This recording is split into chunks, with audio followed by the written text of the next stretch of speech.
Good afternoon, Dr. Grice. I am responding to your question, another way to maintain counselor competency in addition to self-monitoring. This week I was introduced to a new concept, aspirational ethics, in Chapter 12 of Counseling Today by Granello and Young. A proactive approach to ethics, aspirational ethics requires counselors to uphold the highest ethical standards instead of just maintaining what's already there.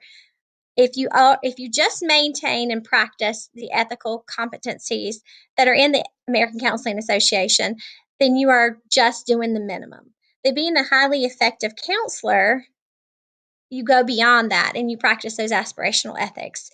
In my research, I found a book entitled Highly Effective Therapy by Lynn Sperry. Published in 2010, Ms. Sperry discusses 5 core competencies and 20 essential competencies for the highly effective therapist. Therapists who are highly effective have aspirational competence instead of minimal competence. Aspirational competence, like I've stated earlier, is a step beyond what's expected of you. When a counselor has those aspirational ethics and they're highly effective, they are practicing at that higher level of competence. That's where I want to be as a counselor. But not just as a counselor, but everything that I do in my life. There's certainly this is a great strategy along with self-monitoring to allow you to maintain that competency.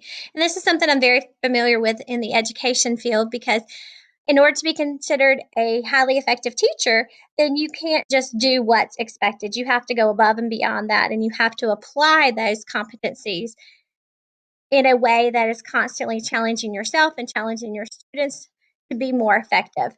And I believe also I can relate my part of my church's mission statement to be able to help me be a highly effective therapist as well and to maintain that competency. We believe that you find your place, you build your faith, and then you make a difference. I firmly believe that counseling is not just something that you choose to do, it's something that you're called to do. And that you find your place in counseling in the direction that God wants you to be, whatever specialization that is. You build your competence, you build your relationships, you build who you are and define who you are as a counselor. And then ultimately, you make a difference in the lives of your clients and your life as well.